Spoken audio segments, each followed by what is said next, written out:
ahorita 21 años. Tengo 3 en realidad, ¿no? Uno tiene 21. O 22. No, 22 tiene. Pero cuando tenía 10 años, o algo 12, en su colegio, un niño hizo paro cardíaco.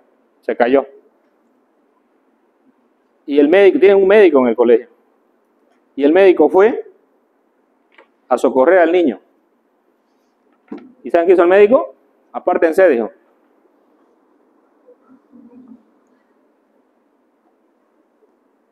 Le puso alcohol en la nariz. Por favor. Un médico no puede hacer eso. Lamentablemente este niño no recibió la resucitación cardiopulmonar, que probablemente haya salido del paro. Cuando llegó el sistema de ambulancia, que tardó 30 minutos, y prácticamente de ventilar a un paciente así, pues nadie lo va a salvar, ¿no es cierto? 4 minutos es la muerte del paciente. Si en 4 minutos nosotros resucitamos a ese paciente que cayó inmediatamente, el médico estaba en el colegio, pero el médico inhábil, incapaz, no sé, no tenía conocimiento, probablemente no vio ni en figuritas, lo vio cómo se hacía una reanimación. Yo creo que haya podido actuar, pero no actuó. Y era un médico joven, ¿no? Lamentablemente mucha gente se titula. ¿Tu título va a ser la reanimación? ¿Va a ser el título o lo hace la persona? Solamente el título te dice que vos sabés que estás capacitado. Lamentablemente ahí, en la zona de batalla, es donde se sabe si el médico es bueno o no es bueno. Los cirujanos, por ejemplo, nos caracterizamos por el resultado de nuestros pacientes, cuando estamos en quirófano, ¿no? Yo una vez estaba en un hospital nuevo, el hospital francés, y hay un cirujano mayor ahí, ¿no? Y me contaba que una cirugía bilodigestiva y un montón de cosas, y más acá, que él operaba de todo. A la hora de la verdad, todos sus pacientes siempre llegaban a mi turno, sin operar. Porque él le decía, venía con visita aguda, le ponía un calmante, véngase de aquí 2 días con otro veraste, y le decía. El paciente también me lo decía. ¿Dónde se ven los estudiantes? En los exámenes. En la vida del día de mañana, ¿no? El otro día yo justamente estaba en el hospital haciendo una evaluación a los residentes de neurocirugía y hay un neurocirujano nuevo que está en el hospital. Y yo lo miro, ¿no? Y le digo, oye, o sea, después, ¿no? Ya que terminamos todo. Yo te conozco a vos, le digo, pero vos eras más flaco y tenías cabello, le digo. Ahora estás pelón y estás gordo, le digo, y canoso. Sí, doctor, yo era su estudiante, me dice, ¿no? Bueno, ¿y qué pasó, hombre? Le digo, pues, ¿no? Usted sabe, pues, la neuro, doctor, uno se estresa, me dice, ¿no? Y él era un estudiante de acá, justamente, de la Gabriel, ¿no? Que me acuerdo que creo que hace unos 10 años que era estudiante, ¿no? Entonces, da gusto ver a estos médicos, aunque estaba demacrado el pobre, pero bueno, así es la vida del médico. No crean que ustedes van a salir a disfrutar todo, ¿no? El internado no se duerme, la residencia no se duerme. Después, cuando ya sos cirujano, tampoco se duerme porque te llaman de todos lados, digamos, ¿no? A menos que lo apagues tu celular y no contestes, digamos. Pero el médico tiene que estar capacitado para esta hora. Ya esto hablamos un poco, creo, el otro día, ya esto lo vieron, lo vamos a pasar más rápido, pero ustedes siempre tienen que estar preparados, ¿no? Atento. El médico que no está atento, está listo, ¿no? Pasan cosas muy desagradables. Ya esto también lo vimos sobre el médico que se estresa, los médicos nos estresamos, nos podemos matar a otras personas también que queremos, ¿no? Cuando hablamos del soporte vital básico, justamente dice básico, si hay un básico tiene que haber un avanzado, ¿no es cierto? El básico son las medidas básicas, ¿no? Que yo podría hacerlas con mis propias manos, sin necesidad de ningún medicamento. Pero normalmente dice con defibrilación externa. ¿Qué significa esto? Así como tendría que haber, por ejemplo, acá un extintor si hubiera un incendio, ¿no? No hay, ¿no? Aquí en el pasillo. Pero las medidas de seguridad dicen que tenés que tener un extintor para si hay un incendio, poder apagarlo. Lo mismo dicen las medidas de seguridad, donde hay mucha gente, así como estamos ahorita acá, o en la universidad, tendríamos que tener un desfibrilador, que se usa así como un extintor, ¿no? Usted lo agarra, lo alza, y tiene que saber apretar aquí, y no, o hay una instrucción ahí. Pero ¿será que un extintor te puede causar también un daño si no sabes usarlo? ¿Será que un desfibrilador te puede causar un daño si no sabes usarlo? Sí. Justamente, ¿no? Un chico fue a una empresa, ¿no? En el parque industrial y estaban haciendo un simulacro para los trabajadores en caso de incendio. Y este chico estaba visitando, ¿no? Un chico joven, unos 14, no más, creo que 16 años, 17, algo por decirlo. Y viene un tipo y le dice, oh, pásemelo el extintor, dice, ¿no? Y el chico agarra el extintor y lo alza. Entonces lo desengancha, pero el extintor era muy pesado. Y como él no tenía fuerza, o no sé, nunca hizo nada en su vida, era un hijito de mamá y papá. ¿Qué creen? Cayó el extintor y reventó y le estalló en toda la región de la ingle. Y le quemó todos los testículos y el muslo. El paciente llegó al hospital. Entonces, en la vida tenés que estar preparado, sí. Tenés que saber hacer las cosas, sí. Cuando no estás preparado, te puedes reventar los testículos, así como ese paciente. Pues.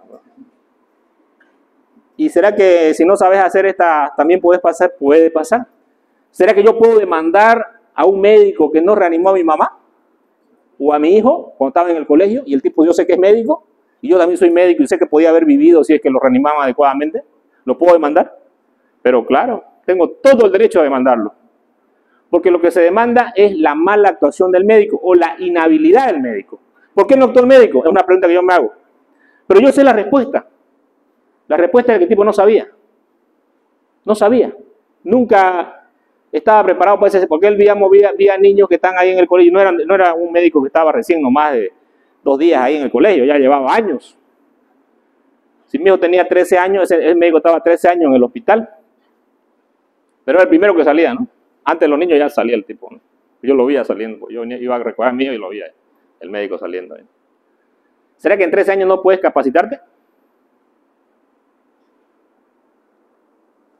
Por eso que es importante saber las maniobras, y esto lo vamos a repasar, y todos ustedes tienen que reanimar a un paciente, ¿no? Vamos a hacer los muñecos de simulación que tenemos nosotros, los vamos a reanimar. Pero ¿será que debemos reanimar a cualquier persona o al paciente que está en paro? ¿Saben ustedes que en el hospital japonés, hace años, sí, cuando teníamos menos médicos, el médico de medicina interna lo llaman y le dice, doctor, hay un paciente en paro, le dice, ¿no? Está ya en la cama tanto y el doctor se sube por las gradas, ¿no? Llega hasta el 3er piso y se va, ¿no? Y agarra y empieza a masajearlo al paciente, ¿no? Y el paciente le dice, doctor, no soy yo, es el del lado, le dice. Aunque esto parezca un chiste, fue un caso real que pasó. O sea, el paciente tendría pues cara de muerto, estaba durmiendo ahí, ¿no? Todo enfermito, el pobre, ¿no? Y resulta que yo tengo que primero evaluar. ¿Qué significa evaluar? Sinónimo de evaluar, diagnosticar. Entonces, para saber si está en paro el paciente, ¿qué tengo que hacer? Tengo que palpar el pulso carotídeo. Y tengo que saberlo palpar. Vamos a ver si ustedes saben palparlo cuando estemos en la parte práctica, pero uno tiene que agarrar, por ejemplo, el cartílago cricoides. Ustedes todos se lo pueden agarrar ahora, el cartílago tiroides, que es la manzanita de Adán. Por debajo está el cricoides. Y al lado del cricoides y entre el esternocleidomastoideo ustedes presionan contra la columna. Y justamente ahí tienen el pulso carotídeo. Así como nosotros percibimos con los ojos las cosas, los signos de un paciente, también tenemos que percibir con los dedos. ¿Y cómo yo puedo aprender a percibir con los dedos? Practicándolo, ¿no? Entonces ustedes lo van a practicar cuando estemos en la práctica entre ustedes, ¿no? Yo los voy a ayudar a algunos de ellos. Los que tienen uñitas, por favor, se las van cortando, porque por ahí me lo matan al otro alumno, ¿ya? Entonces, y tenemos que aprender a cómo palpar. Entonces, yo reconozco un paro cardíaco, ¿puedo reconocer cuando el paciente sale del paro cardíaco? ¿O no? Claro, si reconozco cuál es el pulso, dónde debo tomarlo adecuadamente, ¿puedo saber cuando el paciente salga del paro? ¿Necesito un monitor? Yo soy un monitor, mis manos son un monitor, yo soy un reanimador. Yo puedo salvar la vida de una persona si estoy capacitado, sin ningún instrumento. Y si tengo el desfibrilador, lo puedo utilizar. Entonces, nosotros tenemos que primero saber hacer las maniobras adecuadamente. ¿Dónde vamos a comprimir?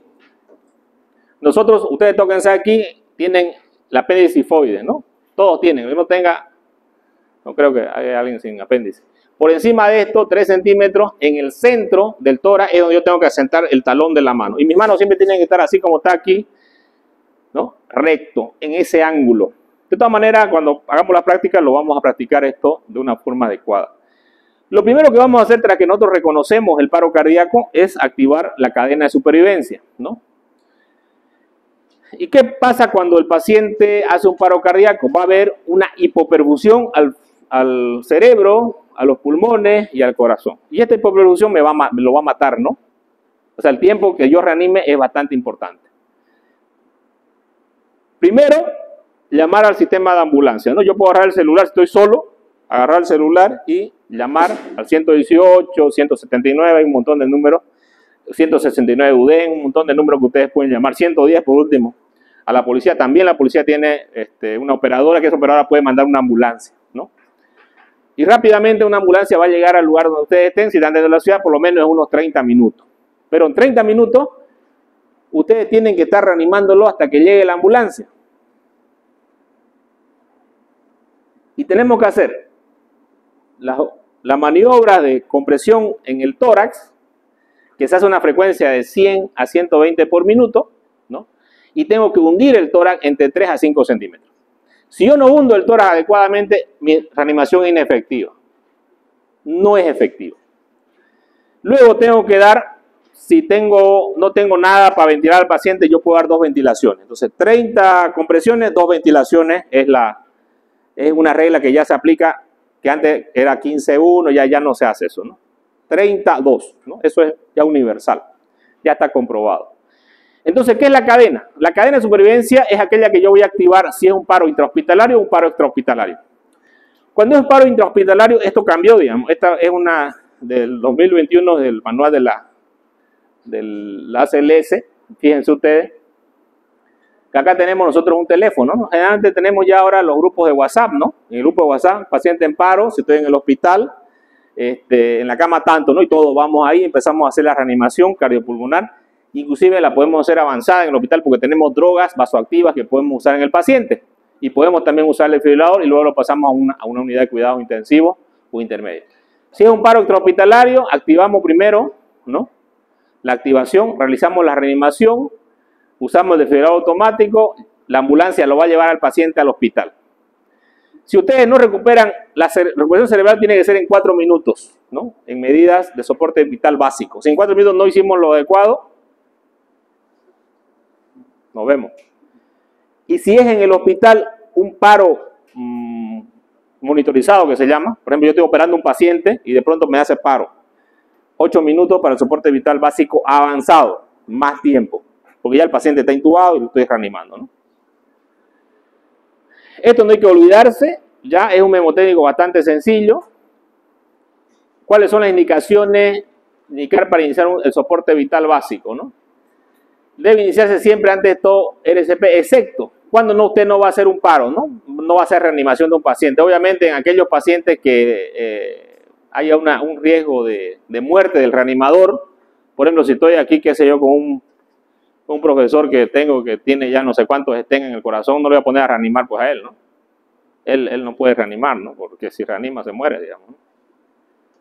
¿La condición física del médico tiene que ser buena para poder hacer una reanimación? Sí. De hecho, ustedes mismos lo van a comprobar. Normalmente 5 minutos es la reanimación máxima que puede hacer una persona, ¿no? Pero con ustedes vamos a empezar con 3 minutos, ¿ya? Y después le vamos a medir la presión, a ver si no se han descompensado ustedes. Luego, si hay un paciente en estado terminal, o sea, un paciente con cáncer terminal, que ya el paciente dijo, ya yo no quiero vivir, no me reanime, usted tiene que respetar también que el paciente quiere morir, ¿ya? Así como la vida, respetamos la muerte. La decisión de muerte de una persona la podemos, porque tiene mucho dolor, o tiene muchas cosas, lo podemos respetar también. Si está todo escrito, obviamente, en caso de que el paciente obviamente esté rígido, o sea, rigidez cadavérica, esté decapitado, no me voy a poner a reanimar, es pues absurdo, digamos. Todas estas de acá son indicaciones que, si el paciente tiene midriasis bilateral, está frío, duro, ¿no? Huele a muerto, ya pues ni idea, ¿no? Ya pasó mucho tiempo. Entonces yo tengo que reconocer si esto, porque ya les comenté la anterior semana que una doctora no reconoció la muerte de un paciente porque no lo observó, no lo valoró, no lo monitorizó, y el paciente lo dice, no, está muerto, llévalo a la morgue. Le llegó a la morgue y el morguero agarra y le dice, pues si está vivo, le dice, a ver, y el otro, ¿no? Si está respirando, le dice. Entonces, ¿cómo yo reconozco que el paciente no respira? Yo tengo que acercarme con el oído a la boca del paciente. Esta maniobra se escucha como maniobra de MES. Miro, escucho, siento. Escucho, ¿no? La respiración, miro el tórax si se mueve o no, ¿no? Y siento la respiración. Entonces, ¿cuántos minutos me lleva estos 5 segundos? En 5 segundos yo sé si respira o no respira. En otros 5 segundos sé si el paciente está en paro cardíaco o no está en paro cardíaco. Y en los siguientes 10 segundos yo tengo que estar reanimándolo al paciente. Pero obviamente sí sé. Si está midriático, arrefléctico, obviamente no lo reanimen, ¿no? Ya no hay paciente. Sin embargo, cuando llega un paciente a un hospital, ¿no? ¿Ustedes deben reanimarlo después de 30 minutos? Sí. Reanímenlo. Porque una es la cosa que dice acá, digamos. Sin embargo, hay casos de pacientes que salen de la regla, ¿ya? Y son los pacientes que se sumergen en agua fría, ¿no? Y llegan hipotérmicos. Los pacientes hipotérmicos, hay casos y muchos relatados en la bibliografía médica, que después de 1 hora de tener muerte, el paciente ha revivido. Después de 1 hora. Parece que tiene que haber algo de la hipotermia. Entonces, cuando un paciente está hipotérmico, debemos primero calentarlo a una temperatura de 37 grados. Entonces, realizamos siempre la reanimación, ¿no? Siempre. Solamente en aquellos casos donde ya el paciente haya pasado mucho tiempo, evidentemente no lo vamos a hacer, ¿no? Así pues, ¿no? Esta es la rigidez cadavérica, ¿no? Ahí pues no, digamos, ¿no? Pero por ahí tiene su tetania el paciente y no es que esté muerto, ¿no? A ver, aquí... Perdón.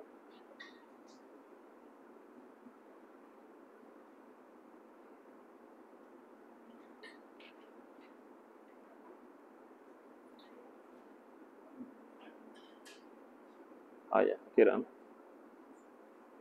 Bueno, ¿cuándo suspender el soporte vital básico? El paciente recupera la circulación y la respiración. O sea, hay pulso y hay respiración sola. Habiendo iniciado la comida de la RCP, evoluciona naturalmente en un proceso incurable. O sea, el paciente no mejora, ya pues ahí paro también, ¿no? ¿Cuánto tiempo es el tiempo que yo debo reanimar a un paciente? Se habla de 5 o de 6 ciclos. Los ciclos duran más o menos de 5 minutos. Entonces hablamos de 20 a 30 minutos que tenemos de una reanimación. Y siempre debemos darle la oportunidad al paciente de que pueda vivir. Siempre vamos a reanimar ese periodo de tiempo. Pueden reanimar más si quieren, pero menos no. Jamás reanimen menos. Siempre pueden reanimar un poco más. 40 minutos. Y es importante, si hay familiares, que los familiares de ustedes lo hagan entrar, ¿no? Y el familiar vea que ustedes están trabajando con el paciente, ¿no? Porque también hay una actitud de los médicos, ¿no? Y habían dos residentes mías, y se los digo para que ustedes van a ser el día de mañana esos residentes probablemente. Hay un paro en la cama tanto, yo me subo también y las veo a las dos residentes mujeres, ¿no? Y estaban ahí, ¿no? Reanimando. Las reanimaban bien, porque... Pero la otra empezó, oye, ¿te acordás de aquí del pelado este? Oh, ¿te acordás del otro pelado? O sea, como si estuvieran en la plaza, reanimando a un paciente. Y yo las miraba, ¿no? Estas tan... O sea, era para ella, no estaban, y el familiar llorando más allá, ¿no? Y ella charlando, no sé. Actitud. ¿Cuál sería mi actitud? Yo tengo que quedarme callado, pues, ¿no? No puedo estar charlando de un cortejo, digamos, ¿no? Tengo que estar pensando yo en qué, en el paciente. No puedo estar mi cabeza en otro lado, ¿no? Yo prácticamente les dije que no reanimen, que se vayan, ¿no? Porque no es la actitud de la reanimación adecuada. Yo debo consolar a ese paciente, el familiar que está llorando allá con su paciente, ¿no? Y debe ver que nosotros trabajamos aquí con el paciente. ¿De qué se quejan los pacientes? ¿De qué los pacientes hacen problemas legales? Cuando el médico no actúa. Doctor, se está muriendo mi paciente. Que se muera. Yo tengo que actuar. Y la actuación, cuando estamos en el hospital, por ejemplo, nosotros, todo paciente tenemos que reanimarlo que llegue en paro. O que haga paro dentro del hospital, ¿no? No puedo decir, no, estoy cansado. No, es mi hora de almorzar. No hay eso, ¿ya?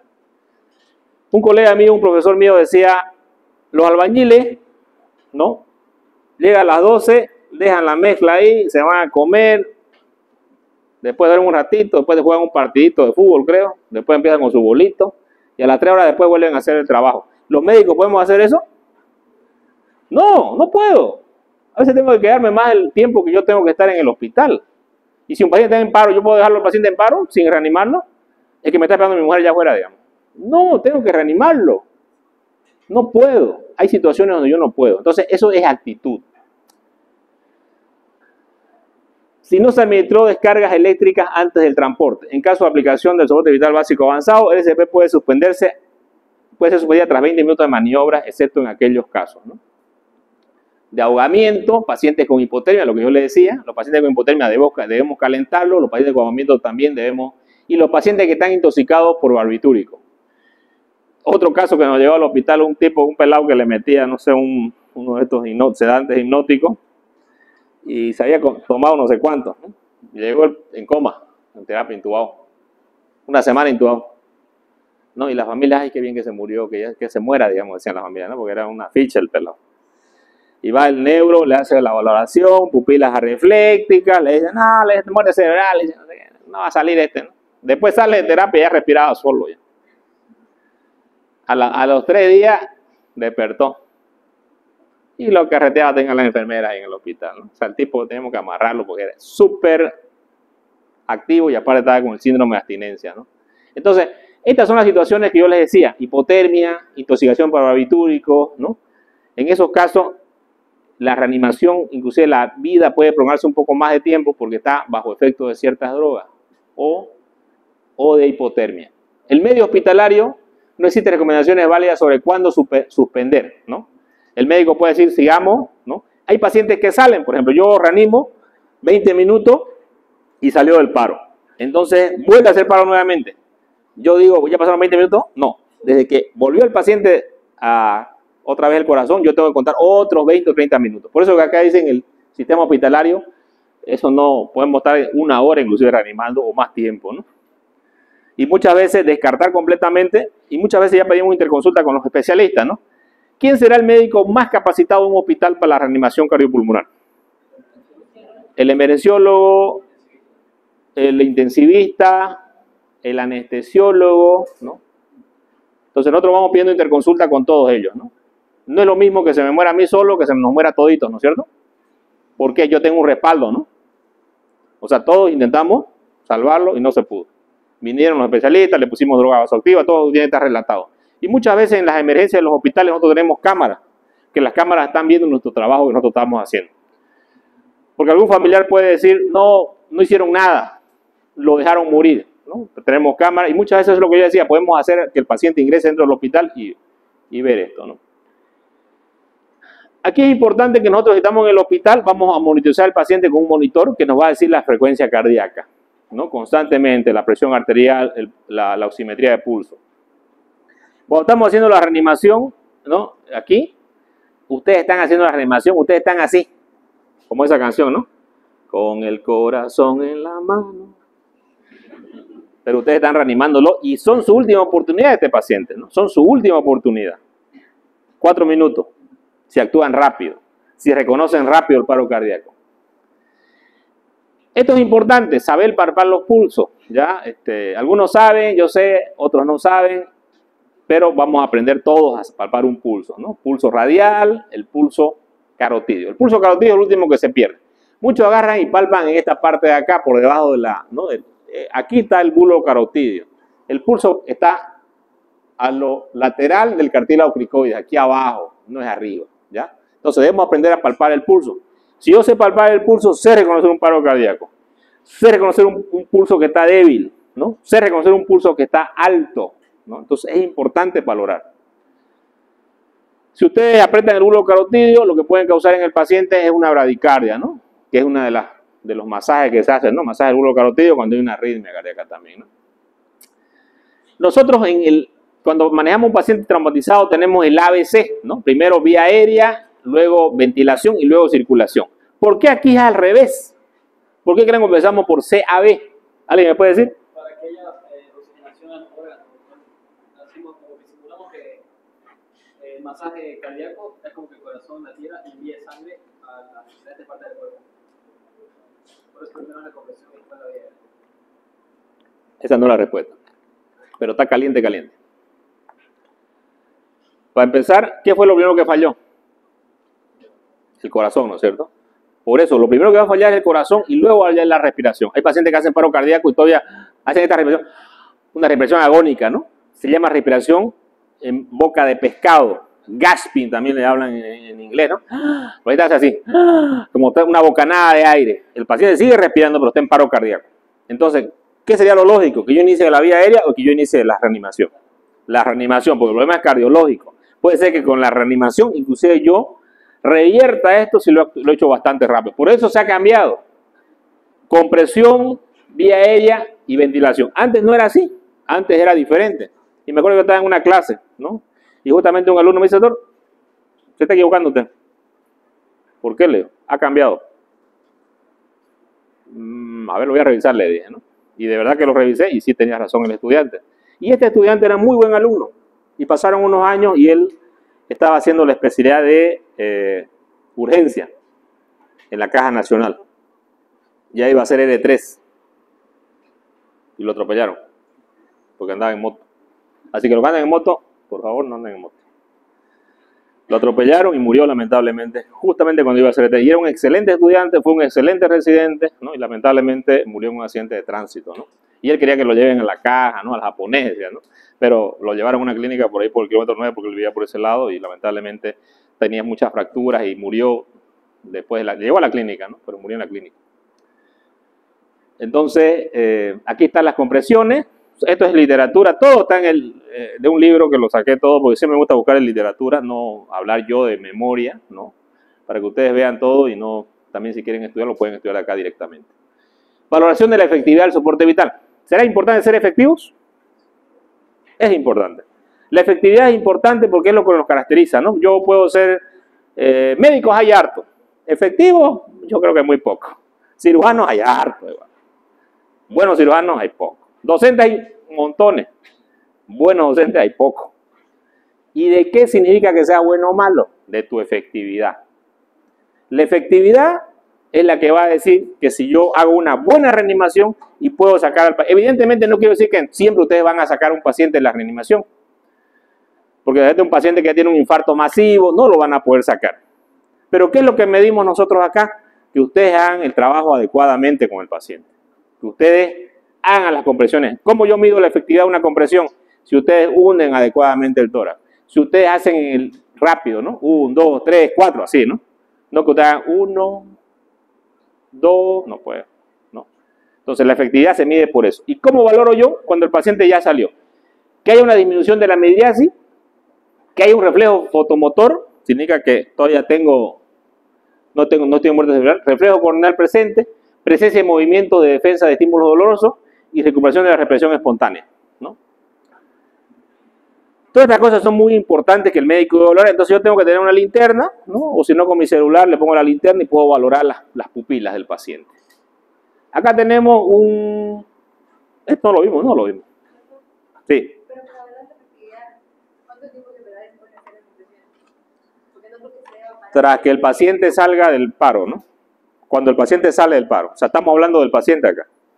Pero el que monitoriza a los que están haciendo la reanimación es yo, digamos. Yo soy el jefe del equipo y usted está reanimando, usted está reanimando y usted. Y yo veo que usted reanima mal. Yo le digo, afuera, usted sale, ¿no? Entonces, si yo veo que usted hace despacio, no. Si usted ve que hace inadecuada la reanimación o la hace lenta, yo la saco del equipo y meto a otra persona. Entonces, el que valora en ese lugar la habilidad es el médico jefe, digamos, ¿no? Que lo vamos a hacer también cuando lo practiquemos en la simulación, lo vamos a hacer así. Vamos a hacerlo por grupo.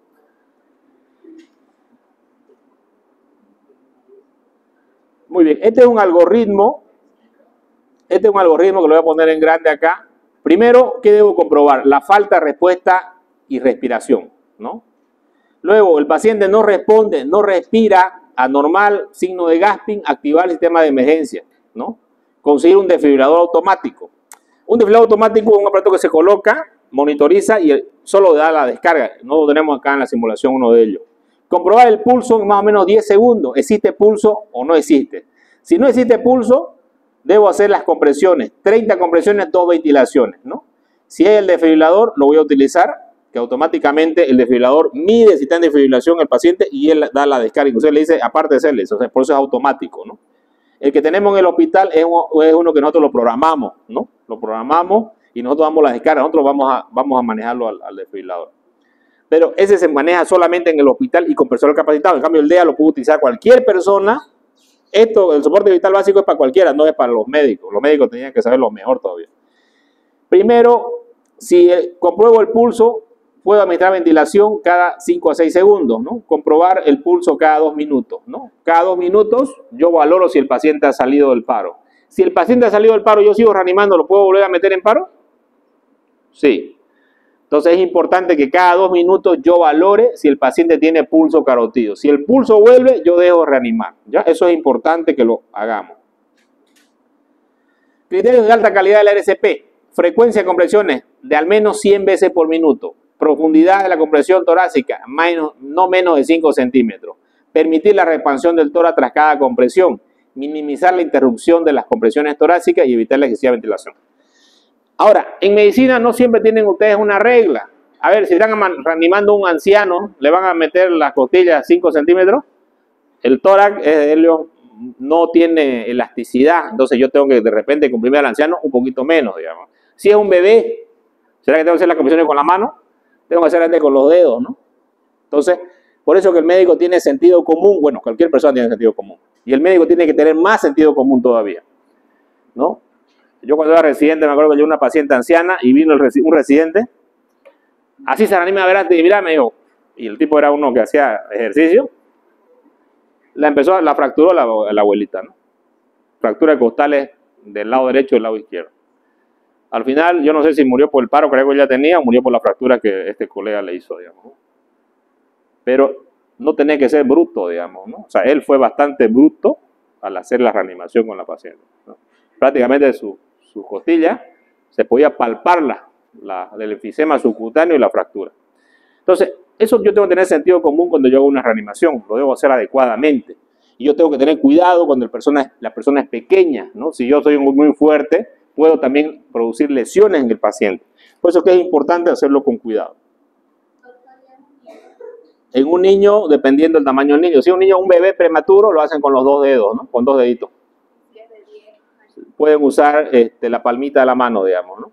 Pero que esté en el medio del tórax, ¿no?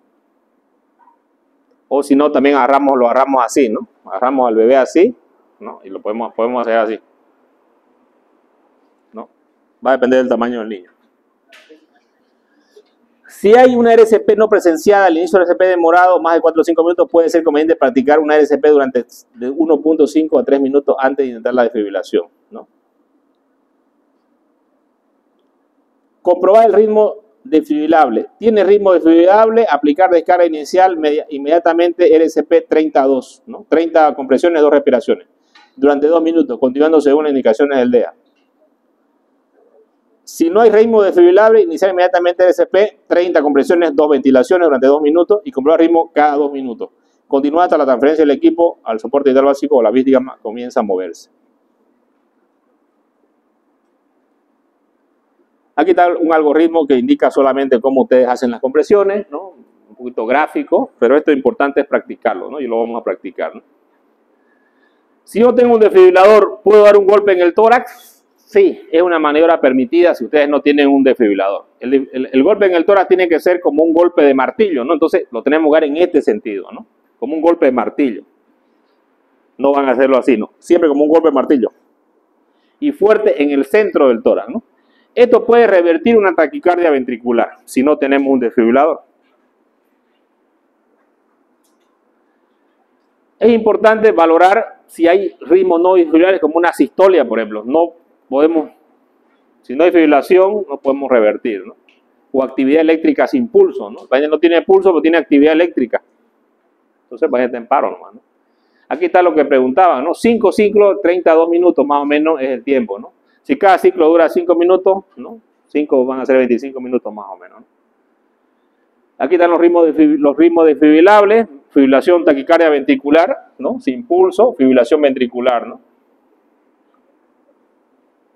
Aquí tenemos, bueno, ya lo que ya habíamos hablado, primero el corazón, luego la vía aérea y luego la ventilación.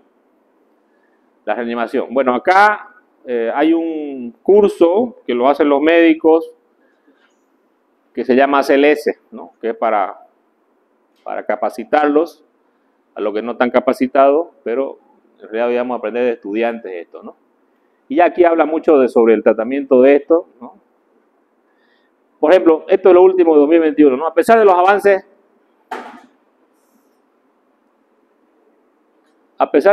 recientes, menos del 40% de los adultos recibe RCP iniciada por personas sin experiencia médica. Y menos del 12% se utiliza un DEA antes de la llegada al sistema de emergencias médicas, ¿no? Quiere decir que, ¿quién tiene que saber hacer una reanimación? Todos, ¿no? Si estamos en un trabajo, nosotros somos ingenieros, y alguien se desmaya acá o hace un paro cardíaco, ¿tenemos que ir a reanimarlo rápidamente? Sí. El compañero tenía que reanimar, y no necesita ser médico, a lo que se conoce como paramédico, pero todos tendríamos que tener este conocimiento. Ya esto es lo mismo que vimos, que esto ya cambió. Si ustedes se acuerdan del anterior, ¿qué cambió acá? Esta fotito, ¿se acuerdan cómo era la otra? Era un teléfono, ¿no? ¿Y ahora qué hay? Todos tienen un celular, ¿no es cierto? ¿O alguien no tiene? ¿Se lo robaron? Pues no digamos que no tengan, digamos. Entonces, ¿qué es lo primero que hacemos en el intrahospitalario? Valorar al paciente. Mandamos un WhatsApp, ¿no?, del mensaje de todo el grupo para que venga la reanimación. Echamos reanimación, desfibrilación, lo llevamos al paciente a terapia intensiva y la recuperación del paciente. Si es extrahospitalario, lo primero que hacemos es llamar a la ambulancia, iniciamos la reanimación cardiopulmonar, desfibrilación automática, si es que existe en el lugar, llamamos al sistema de ambulancia que lo lleve al hospital y la recuperación. Acá tenemos un algoritmo, que este algoritmo debemos saberlo bien, cuando es un algoritmo de manejo de un soporte vital avanzado. La diferencia entre avanzado y el soporte vital básico es que ustedes tienen drogas vasoactivas que ustedes van a usar acá, ¿no? Entonces, inicie RCP y administre oxígeno. Solamente eso lo voy a hacer en el hospital o en una ambulancia donde yo tengo esto, ¿no? Conecte el monitor y desfibrilador. El paciente tiene ritmo desfibrilable, fibrilación articular, ventricular o taquicardia ventricular sin pulso. Inicie descarga, ¿no? 2 minutos RCP o tenga acceso intravenoso o intraóseo, ¿no? Si el paciente está en asistolia, utiliza adrenalina. ¿Cómo viene la adrenalina? Viene de 1 miligramo, ¿no? Lo antes posible, ¿no? Entonces, paciente en fibrilación, descarga. Paciente asistólico, adrenalina. 2 minutos de RCP, ¿no? RCP reanimación cardiopulmonar, ¿no es cierto? O tengo acceso intravenoso o intraóseo, administra adrenalina cada 3 a 5 minutos y considera la posibilidad de usar un dispositivo para el manejo avanzado de la vía aérea y capnografía. ¿Qué es un dispositivo avanzado de manejo de la vía aérea? ¿Ah? Mascarilla laringea es un dispositivo supraglótico. ¿Ah? Intubación orotraqueal o nasotraqueal. ¿Ustedes cuando intuban a un paciente tienen asegurada la vía aérea? ¿Es una vía aérea segura? Sí, ustedes lo pueden ventilar. ¿Una máscara laringea es una vía aérea segura? No es una vía aérea segura. Porque el paciente puede vomitar, ¿no?, y la puede expulsar la máscara laringea. Es un dispositivo que lo vamos a usar en caso de que no podamos intubar a un paciente.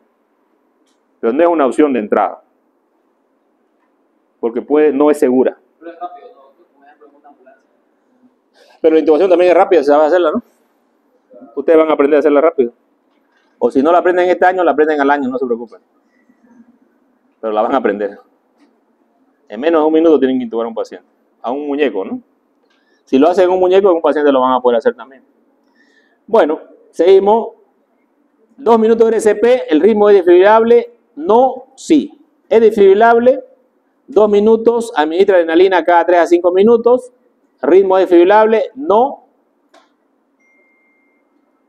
Si no existe signo de retorno de circulación espontánea, vaya al punto 10 o 11, ¿no? Si existe ir a cuidados posparo cardíaco, si hay una sala de resucitación cardiopulmonar, considere si es apropiado continuar con la reanimación. Obviamente estamos hablando, ya pasó bastante tiempo, ¿no? El punto, si desfibrilamos al paciente y no mejora, 2 minutos de reanimación cardiopulmonar, ya podemos administrar otro antiarrítmico que es la amiodarona o la lidocaína, ¿ya? Son 2 antiarrítmicos que podemos utilizar. Trate las causas reversibles. ¿Cuáles son las causas de un paro cardíaco? ¿Cuál causa cree ser la causa del niño ese que hizo paro en el colegio? ¿Las 4 o las 5? Aquí tenemos las causas reversibles: hipovolemia, hipoxia, acidosis, hipo o hiperpotasemia, hipotermia, ¿no? 1, 2, 3, 4, 5. 5T, neumotoras a tensión, taponamiento cardíaco, toxinas, venenos, trombosis pulmonar, trombosis coronaria. ¿Cuál hizo el niño? ¿Hizo trombosis coronaria? No creo, ¿no? Trombosis pulmonar, tampoco. Toxina, puede ser, ¿no? Toman mucho estas bebidas energizantes, tienen demasiada cafeína y pueden producir arritmia, ¿no? Y ya está demostrado que el niño los pone muy hiperactivos y puede producir arritmia en los niños. Taponamiento cardíaco, difícil. Neumotora a tensión, difícil. Hipotermia, más difícil. Peor acá que hace calor. Hidrogeneres, acidosis tampoco. Hipoxia, no creo. Hipovolemia, peor, ¿no? Entonces, lo probable del niño ha sido por toxinas, ¿no? Generalmente los niños van y se compran y toman, ¿no? Y se sobredosifican. Aunque a ese niño, unos 2 días atrás, dice que le han dado por su puñete. De repente tenía algún hematoma o hizo alguna cosa que repercutió fuertemente ese día, ¿no? Cuando hablamos de hidrogeneres aumentados, hablamos de acidosis. Entonces, estas cosas acá ustedes no se las deben olvidar nunca porque son las causas reversibles. Luego acá tenemos en los cuadros, fíjense acá, todo esto que está en estos cuadros es importante, ¿no? Aquí está la compresión. Comprime fuerte al menos 5 centímetros o 2 pulgadas. Rápido, entre 100 a 120 por minuto, ¿no? Permite una expansión torácica completa. Minimice la interacción entre las compresiones. Evite la ventilación excesiva. Cambie de compresor cada 2 minutos o antes que esté cansado. Si no hay discompresor es el reanimador, ¿no? Si no hay dispositivo de manejo avanzado de la vía aérea, considere una relación compresión-ventilación que debe ser 30-2. La capnografía. ¿Qué es la capnografía? Es la medición del CO2. La energía del desfibrilador debe ser de 100 a 200 joules, ¿no? Farmacoterapia. Esto tienen que saberlo también. La dosis de la adrenalina viene de 1 miligramo cada 3 a 5 minutos. Dosis de la amiodarona por vía intravenosa o intraósea, 300 miligramos. Segunda dosis, 150 miligramos. Lidocaína, de 1 a 1.5 miligramos kilogramos. Segunda dosis, de 0,5 a 75 miligramos. El manejo del avanzado de la vía aérea, intubación endotraqueal o dispositivo supraglótico, ¿no? Para manejo avanzado de la vía aérea. Entonces, lo primero es la intubación endotraqueal. Si no podemos, recién vamos al dispositivo. Capnometría o capnografía para confirmar si el dispositivo está dentro de la vía respiratoria, que es la medición del CO2. Una vez llevado a cabo el manejo avanzado de la vía aérea, realice una ventilación cada 6 segundos o 10 ventilaciones por minuto con compresiones torácicas continuas. Si hay retorno a la circulación, va a aparecer el pulso y presión arterial, aumento de repentino sostenido del CO2, ¿no? Y ondas espontáneas de presión arterial con monitoreo intraarterial, sí que lo tenemos. Aquí está, bueno, lo mismo que hemos hablado ahorita. Ya. Aquí está lo que dijimos que comprima fuerte. Ya, aquí está. Soporte vital, algoritmo de emergencia asociado a consumo de opiáceos para reanimación del personal de salud. Lamentablemente, los médicos tienen adicciones y una de las adicciones es a los opiáceos, ¿ya? Más o menos el 30% de los médicos tienen adicciones por problemas, todo lo que usted quiera, ¿ya? Están estresados, no les va bien, les va mal. Su mujer los dejó, se la hizo, no sé. Todo lo que ustedes quieran. ¿Y la mayoría de los médicos tienen acceso a los opiáceos o no tienen? Entonces, yo he visto morir más de los dedos que tengo en la mano y del pie en mi hospital por consumo de opiáceos. Sí, y jóvenes, ¿no? Ustedes son el grupo de riesgo. Tengo ahorita un residente de emergencia que está en coma. No, bueno, tiene una enfermedad supuestamente. Salió recién R3, ¿no? Se graduó y una semana después está en coma ahorita. Está ahí en el hospital en coma. Creo que no ha recuperado todavía. Aparte tiene una enfermedad. Aparte había tenido otra enfermedad más de base, ¿no? Entonces, pero también encontraron opiáceos en la sangre. Hace unos 2 años un colega pediatra, saliendo de su turno, fue al snack y ¡tum!, se desmayó. Y no respiraba. Lo intubaron, lo hicieron terapia. Despertó a las 6 de la tarde, sacó el tubo, pidió sueldo y se fue. Pero ya había indicios de que él era adicto a los opiáceos, ¿no? Después de unos meses volvió muerto. Llegó muerto al hospital directamente. Ya, entonces esto no es algo ficticio, ya no es el unicornio, por si acaso, ¿no? Es real. Por eso, inclusive, fíjense, el ACLS ha sacado para la atención del sistema del personal de salud, porque hay personal de salud que se droga, ¿no? Principalmente, bueno, no lo quiero decir acá, ¿no? Pero los anestesiólogos, emergentólogos, ¿no? Anestesiólogos, son los... ¿En serio? Ustedes lo van a ver con sus propios ojos cuando vayan a los hospitales, ¿no? Obviamente ustedes jamás tienen que empezar con las drogas, porque es un camino sin retorno. No van a volver. Esta adicción no es como el alcohol o como la cocaína, es peor. Yo no conozco un médico que haya salido de esta adicción. Todos los que conozco están muertos. Y alguno por ahí debe estar vivo, pero está muy mal, ¿no? Y probablemente va a morir también. Entonces, este es un camino sin retorno. Pero como el médico tiene acceso a los medicamentos, a las drogas, ¿no? Entonces, ¿qué es lo que yo tengo que hacer para reconocer una intoxicación por opiáceo o un paro cardíaco por opiáceo? Hay un signo característico. Miosis. Bien. Pregunta de examen, por si acaso, ¿no? Y estoy diciéndole, le pelan en el examen después, ¿no? Ustedes reconocen que el paciente tiene una intoxicación por opiáceo cuando tiene miosis. Y obviamente el paciente va a hacer un paro respiratorio, una depresión respiratoria, ¿no? Hace unos 30 años cuando yo me gradué, tenía un compañero. Este compañero estaba yendo a Brasil a hacer la residencia allá. Un día antes de irse a Brasil se fue a tirar una chupa de 3 días. Y después de su chupa de 3 días le metía a los opiáceos. ¿Y qué creen? Hizo un paro respiratorio. Y llegó el día del médico, 21 de septiembre, al Hospital San Juan de Dios. Y lo querían intubar y no lo podían intubar porque estaban los residentes. Los médicos estaban no sé dónde, en un churraco creo, más allá. Y hasta que llegaron ya no lo pudieron asistir y murió. El 21 de septiembre, un médico joven, ¿no?, graduado de la universidad.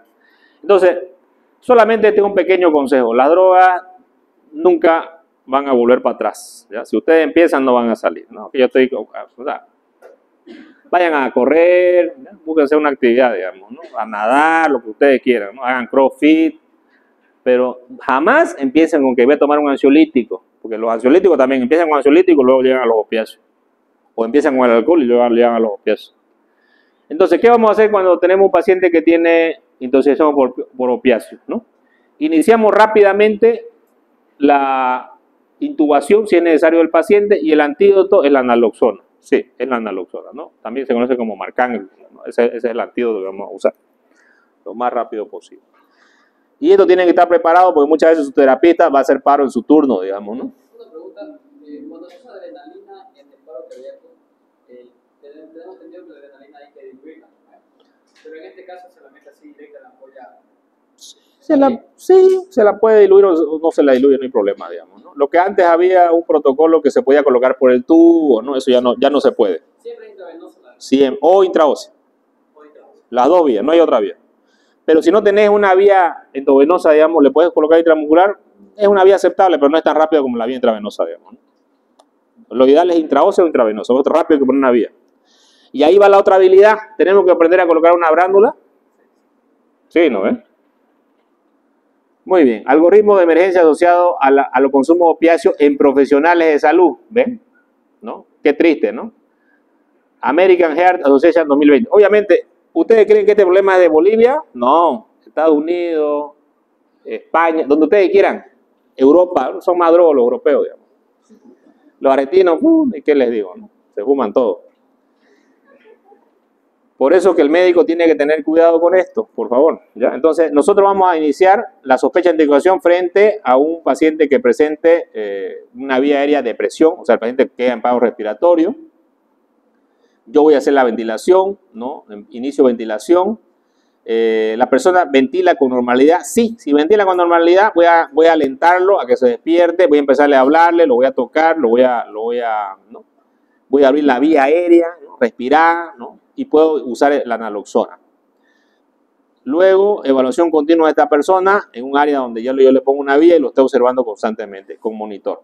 Si la persona no ventila, entonces en ese momento yo inicio, la persona tiene pulso, evalúo si tiene pulso en 10 segundos. Si no tiene pulso, inicio reanimación cardiopulmonar. Utilizo desfibrilador, considero el uso de naloxona y consulte el algoritmo de soporte básico que lo vimos atrás, ¿no? Si el paciente sí, la persona tiene pulso, mantengo solamente la ventilación con la vía aérea abierta, proporciono a la víctima ventilación de rescate con un dispositivo de bolsa de mascarilla, ¿no? Bolsa de mascarilla es la bolsita, nada más que él respire, ¿no? Y también administro naloxona. Algoritmo de atención en el post-paro cardíaco en adulto, ¿no? Ya esto es que lo vamos a hacer ya en las unidades de terapia. Siempre valorando cuál fue la causa que llevó al paciente a esto, ¿no? En algunos pacientes que quedaron con muerte cerebral, tenemos que llamar al neurocirujano para que valore con el electroencefalograma si hay muerte cerebral o no hay muerte cerebral. Yo no puedo determinar la muerte cerebral, ¿no? Hay otras pruebas también que se hacen para la muerte cerebral, pero hay que ver también si el paciente no tuvo intoxicación por algún medicamento, ¿no? Así por las toxinas, ¿no? Un sedante, ¿no? Una cosa así que lo mantenga sin reflejo, ¿no? Por eso es importante valorarlo, ¿no? Hay una fase de estabilización y un manejo continuo de las actividades de emergencia, ¿no? Entonces, cada uno tenemos que ir valorándolo y haciendo esto. Estos son algunos parámetros que para valorar la muerte cerebral de los pacientes después del paro cardíaco, ¿no? Tratamiento clínico, diagnóstico por imagen, ¿no? Se le hace tomografía, resonancia magnética, ¿no? También pruebas de electrofisiología, exploración clínica, las famosas pruebas que nosotros hacemos, que esto sí las podemos hacer, son el reflejo fotomotor, el reflejo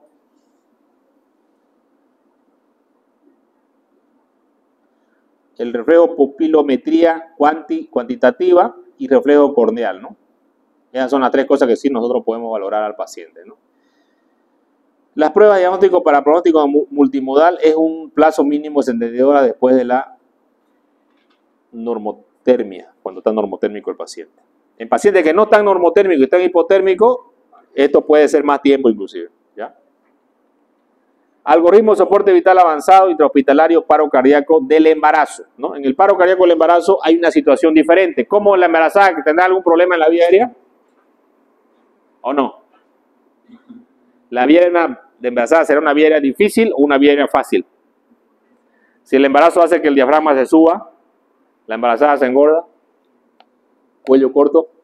¿Han visto los fiscales ustedes? Sin cuello, ¿no? Cuando empiezan tienen cuello. Después cuando ya empiezan a robar, así, ¿no? Ya hacen vía aérea difícil. ¿Por qué se llama vía aérea difícil? Porque el paciente no lo voy a poder ventilar con una mascarilla. Entonces el paciente tengo que intubarlo, correcto. Entonces, una paciente embarazada siempre se va a considerar una vía aérea difícil. Pero tengo algunas patologías de la embarazada, como la eclampsia, por ejemplo, ¿no? O la preeclampsia, que puede estar asociada al momento que la paciente haga paro cardíaco. Y es una hipertensión exacerbada que la paciente va. Y yo tengo que usar sulfato de magnesio, ¿no? En suero, 10 gramos, y hacer este método para que vaya revirtiendo. Y obviamente la vía aérea tengo que intubar a la paciente, ni siquiera directamente intubarlo, lo más rápido posible. Y cuando hablemos de trauma en la embarazada, vamos a hablar un poquito más de lo que se puede hacer cuando hay una paciente que está lesionada. Muy bien, entre hombre y hombre no hay gran diferencia. La superioridad consiste en aprovechar las lesiones de la experiencia, TUCIDES. Bueno, ese es un tema, ahorita viene otro, tranquilo, no se muevan. Bueno, aquí vamos con el otro tema que es complementario a este tema, que para mí es un tema más importante de esta, ¿no? Acá, por ejemplo, vamos a ver el manejo de la vía aérea. Ya yo les adelanté que el manejo de la vía aérea es algo muy importante en los pacientes, ¿no es cierto? Y ustedes me dirán, no, doctor, si no pasa nada, digamos, ¿no? Entonces aquí fíjense, esto pasó en un estadio en La Paz. De pronto este paciente hace una arritmia y cae en la cancha, un árbitro de fútbol, en el alto hizo esto, ¿no? Y lo sacan en una camilla, ¿no? Y después, miren, ¿se murió? ¿Será que hubo un médico eficaz que lo asistió adecuadamente? o sea que la atención fue ineficaz.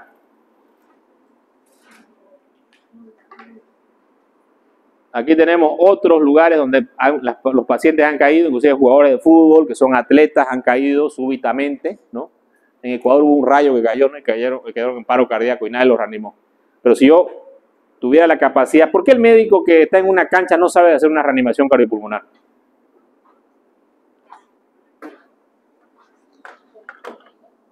¿Por qué no sabe?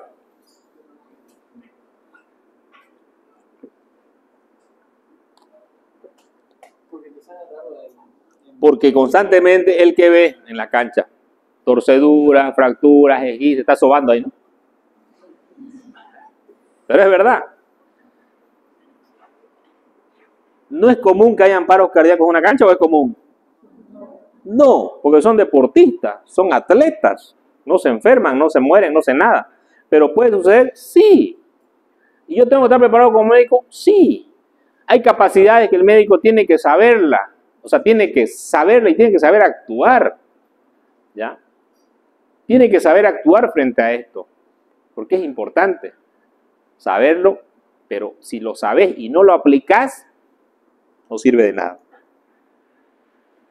Entonces, aquí tenemos un ejemplo, pero así, como pasonzo, ¿ya? De un caso que pasó, véanlo bien, que se les quede grabado en su retina y ustedes no sean ese médico, ¿ya? Espero que no lo sean. Al menos si son alumnos los dos, ¿verdad? Y no pueden serlo, digamos.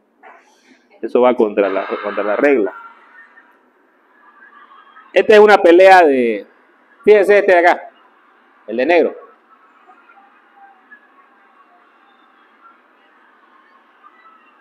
¡Tuc! Ahí. Ahí nos vamos a detener. Un rato ahí. A ver, estamos en 2 minutos 39 segundos. Voy a poner aquí así para que veamos el cronómetro, ¿ya? Duplicar. Estamos acá. 18 segundos, ¿sí? ¿Lo ven, no? ¿Aquí? Ya. Seguimos.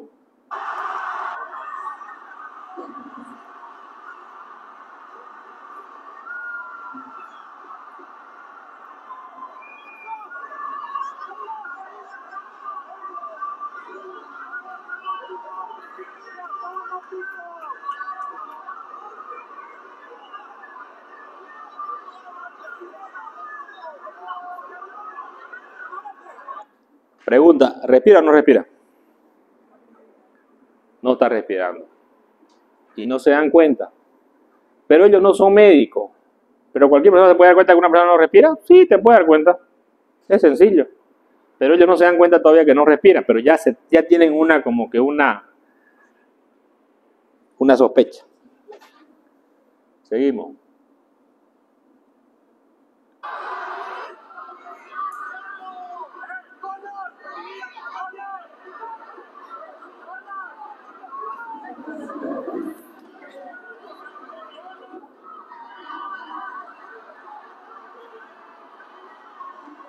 Va 1 minuto acá.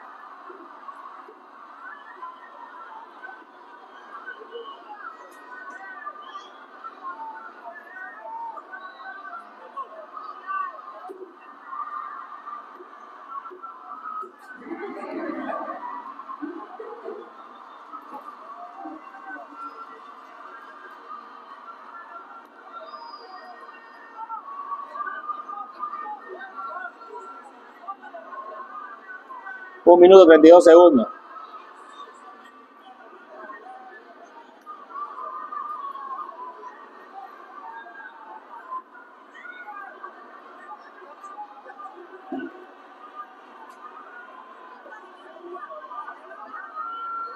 Ya saben que no respira. Gasping, ¿ven el gasping que hizo?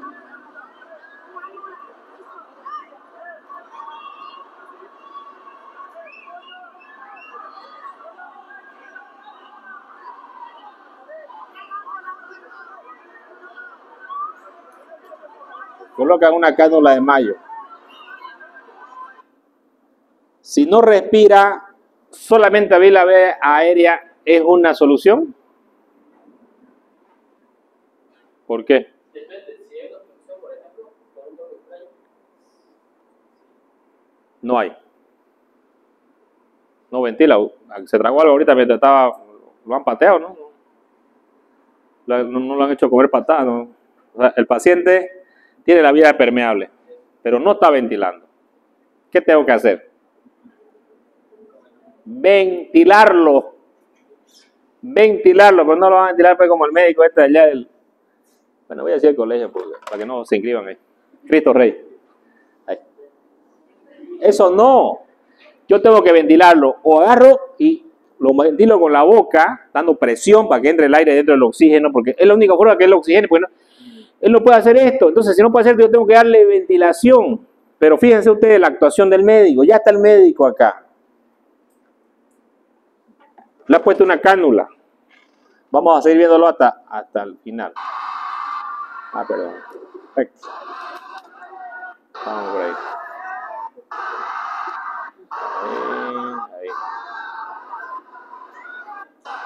Ahí.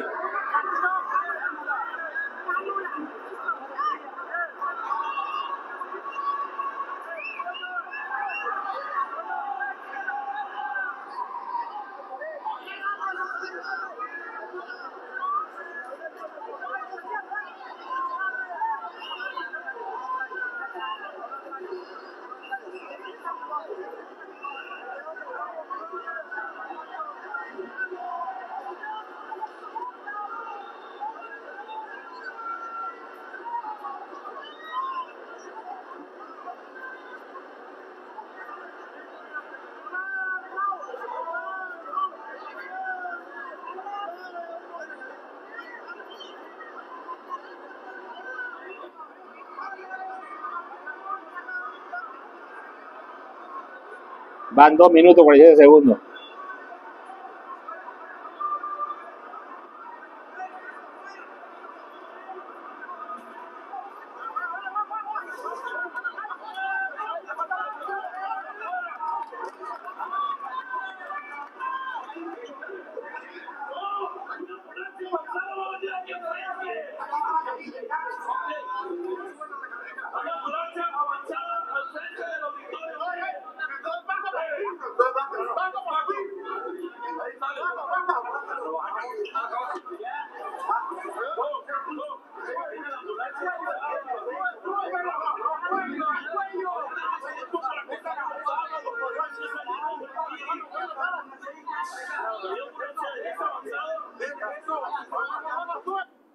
Los gringos esos gordos no hacen nada, digamos, ¿no? Lo único que hacen es gritar, digamos, ¿no?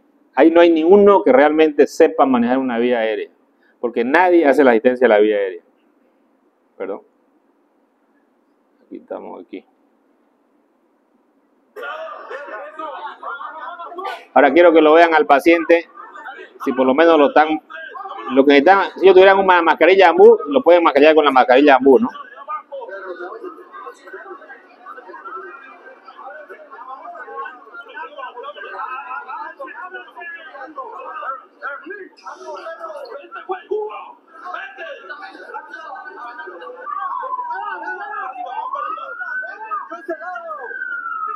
¿Hasta ahí lo ventilaron?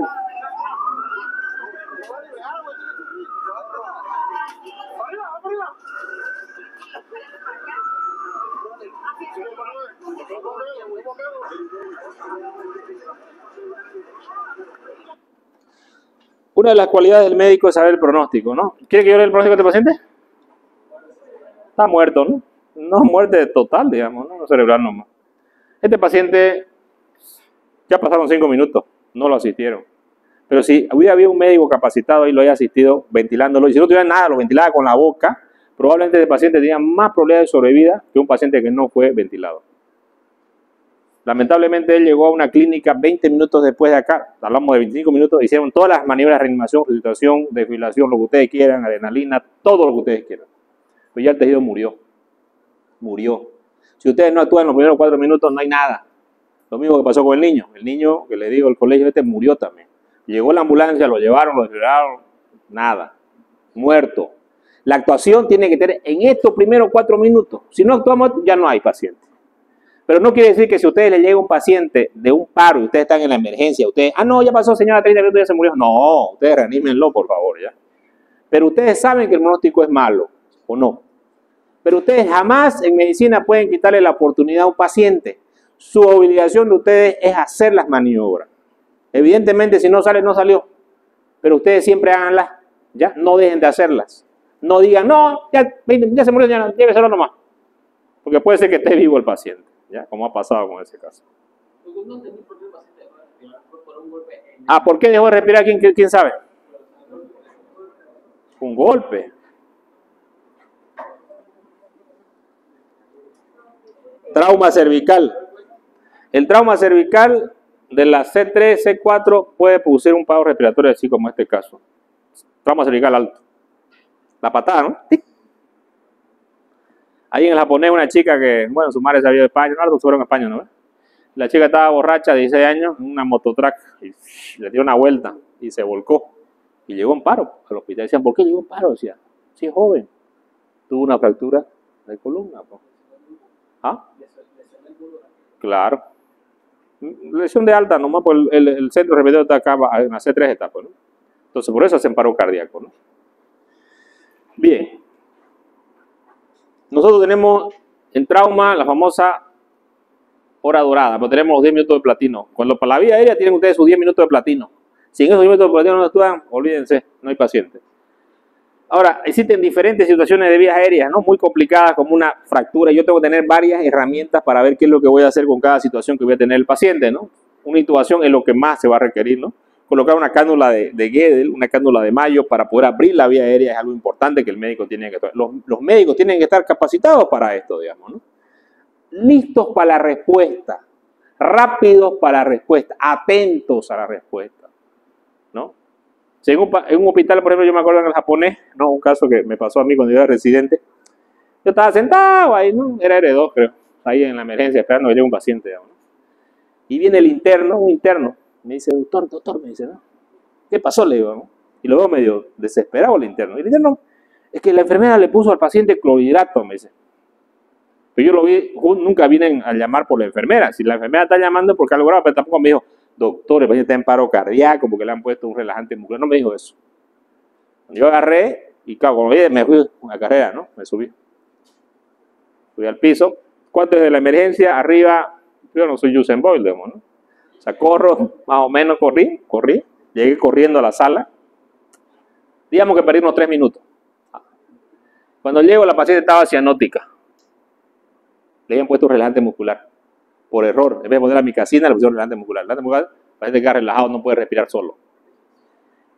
Un error, ¿no? Y la enfermeras expertas, tráigame el carro de paro. Lo primero que hice yo fue valorar la respiración. Sabía que no estaba respirando. Le habían puesto unas almohadas, estaba así, cianótica. El otro fue que tomar el pulso. Cuando tomo el pulso, había pulso. Bradicárdico, pero había. Entonces, lo único que tenía que asistir a la vía aérea. ¿Qué hice yo? Le digo a la enfermera, tráigame el carro de paro. En el carro de paro yo tengo mi ambul, laringoscopio, todo. Y corrían ahí las gordas y no me traían nada, digamos. No sé, doctor. Y yo, ¿qué iba a hacer? ¿Qué tengo que hacer? Boca a boca. Le di respiración boca a boca a la paciente. ¿No? Le di boca a boca a la paciente. Pasó como que 1 minuto y las gordas se fueron por ahí. Y digo, doctor, no hay. Y yo, cansado de haber corrido, de darle respiración a la paciente. Y yo, pero no me pueden decir esa, vaya a hacer terapia, al quirófano, tráiganlo al anestesiólogo, o sea, ¿no? Pero tuve que tratarlas más, ¿no? Y bueno, se van las gordas a correr ahí a terapia, ¿no? Y yo sigo, creo que ventilé como unos 3 o 4 minutos la ventilación. En eso llegaron mis colegas, ya llegó el anestesiólogo, llegó el terapista, ¿no? Agarraron, le intubaron a la paciente y le revirtieron el relajante muscular. ¿Qué cree? ¿La paciente vivió? Ni siquiera entró a terapia. Revirtió, despertó, ¿no? No hizo ni hipoxia, no hizo ningún daño. ¿Por qué no hizo daño? Porque la actuación fue efectiva, fue rápida, ¿no? Pero si hubiera sido otro médico, no, digamos, en los tiempos de COVID ya había un filtrito, ¿no? Tenías que tener un filtro, podías ventilar, pero con una mascarilla y con tu filtro, ¿no? Antiviral. Ahí, ¿no? Ya ahorita tenemos todo COVID, así que no pasa nada.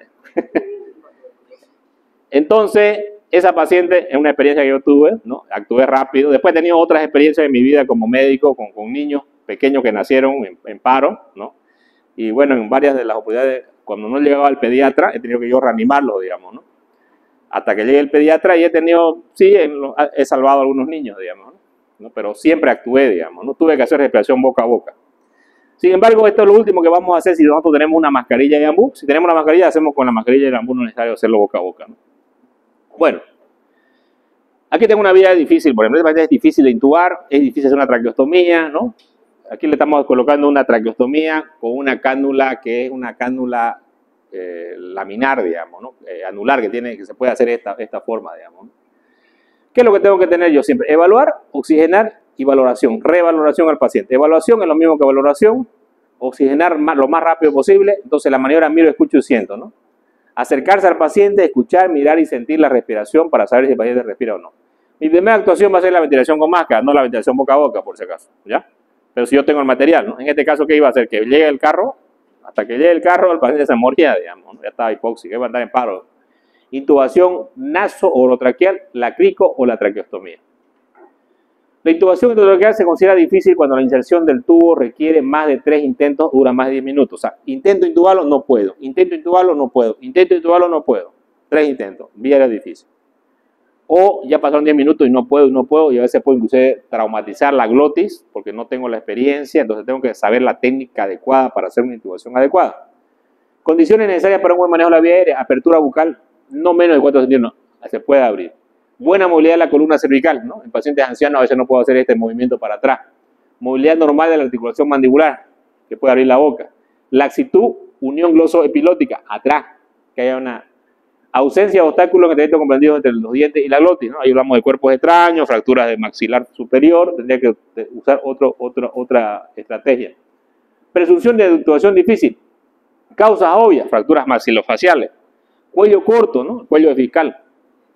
De fiscal ya con años de experiencia, o sea, años de robo, digamos.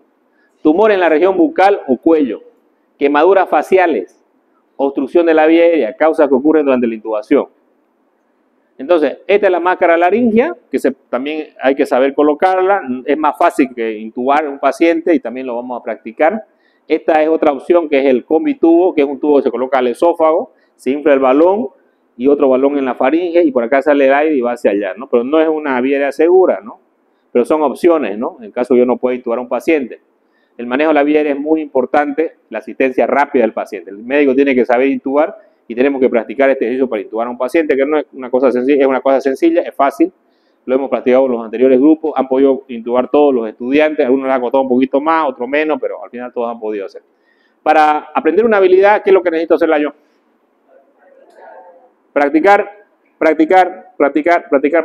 y practicar. Mientras más practiquemos, mejor, ¿ya? La habilidad es en la práctica. ¿Y si ustedes dejan de practicar, se olvidan? Sí. Lamentablemente y tristemente sí, nos olvidamos si no practicamos. Otra cosa que es importante que un paciente intubado, tenemos un capnómetro, monitorizar al paciente, ¿no? Aquí tenemos un video de la mascarilla de presión positiva, ¿no? Esta mascarilla de presión positiva, yo se lo voy a pasar los videos, no sé, porque ustedes lo vean así. En vez de mirar Netflix, van a mirar sus videitos.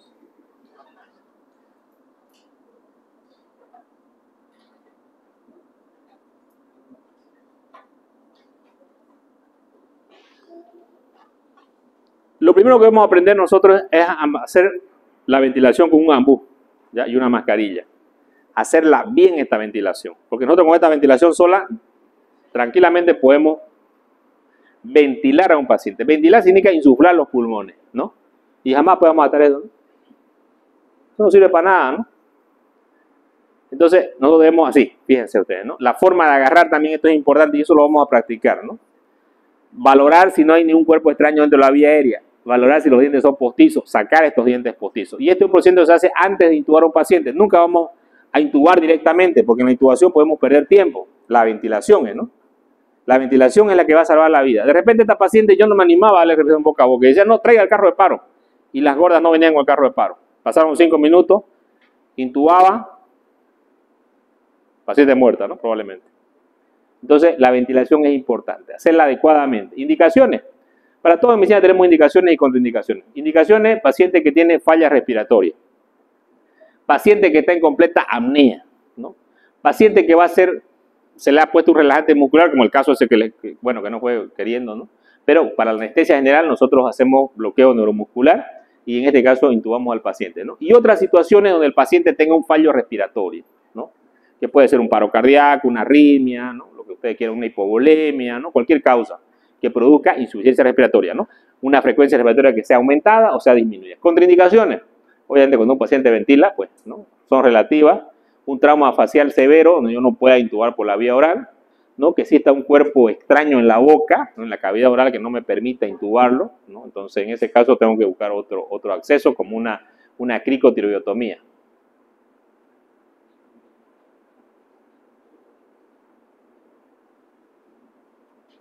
Aquí tenemos la laringoscopía, fíjense aquí de las cuerdas vocales que se pueden ver bastante bien. Colocamos el tubo con guía. Aquí tenemos los equipamientos para hacer el trabajo. Son máscaras laringe, máscaras bucales, ¿no? Tenemos transparentes. Esto es importante para ver la condensación de la respiración, también para ver las secreciones o los vómitos en caso que el paciente vomita. Tenemos máscaras para adultos, máscaras para niños, ¿no? Tenemos un cuerpo, ¿no? Una parte que se llama anillo, que va en la periferia, que tiene que compactar muy bien en la boca del paciente, ¿no? Y en la nariz, para que no salga. Tiene que ser tampoco muy fuerte porque puede lesionar los nervios que tenemos en la cara, ¿no? Este es para colocar un dispositivo, ¿no? Para no estar apretando con el paciente. Si el paciente obviamente no ha vomitado, podemos usar también esta forma, ¿no? De sujeción. Obviamente es temporal hasta que lo intubemos, ¿no?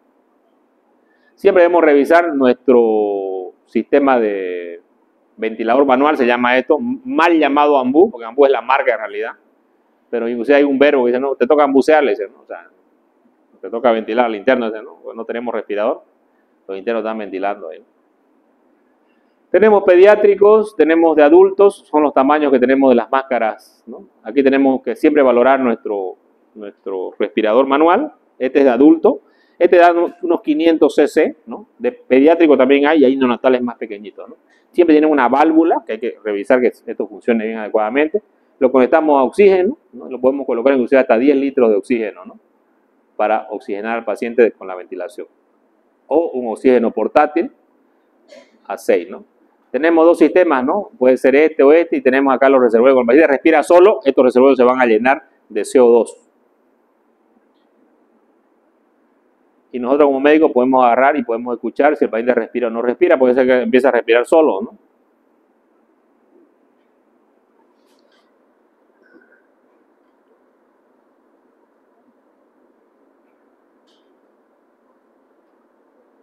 Esta es la forma adecuada de valorar siempre los instrumentos, los materiales, ¿no? Y este es un paso previo para intubar al paciente, ¿no? La ventilación con presión positiva. Entonces, mascarilla con presión positiva. Eso es lo mismo que tenemos que hacer para ventilar a un paciente. Si eso hayan hecho con el luchador, estuviera vivo, ¿no? Siempre podemos usar una cánula o también tenemos acá estas cánulas nasales, ¿no? Para poder ventilar. Sacamos siempre los dientes o los cuerpos extraños que hay dentro de la boca antes de realizar la mascarilla.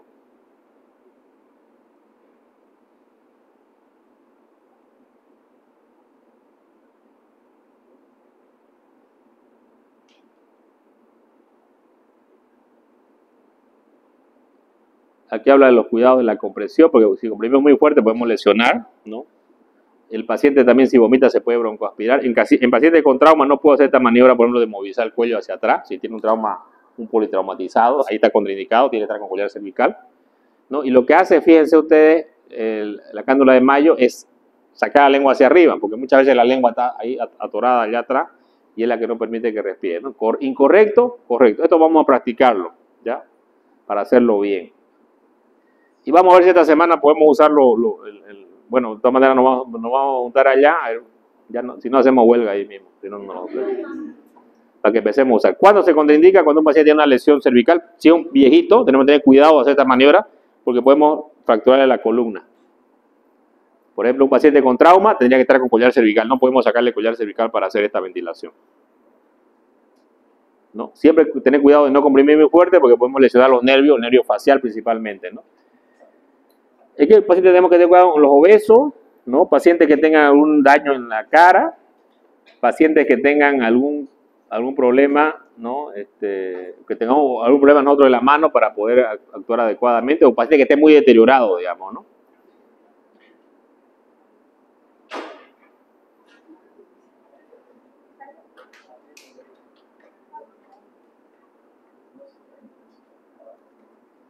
Siempre valoramos la ventilación, así se valora, fíjense, se pone en el lado lateral el estetoscopio.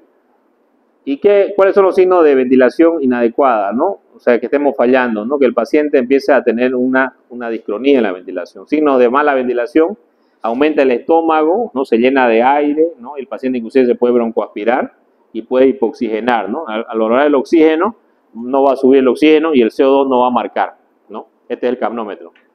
Estas son las dos para mover la lengua: la cánula de Mayo y la cánula nasal.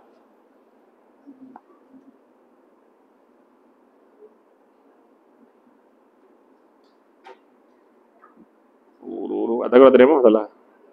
Hasta ahorita. Ya. Bueno, vamos a parar acá. Faltan unos 2 videos y terminamos la siguiente clase con esto. Igual se lo voy pasando para que lo vayan viendo. ¿Ya? Bueno, esta semana vamos a pasar práctica con el grupo A. ¿Ya? Y el grupo B les voy a dar una tarea que van a hacerlo para esta semana también, un caso clínico. Ya les voy a avisar por el grupo. O sea, todos los del grupo A nos vemos acá, ¿no? A la hora indicada en el laboratorio.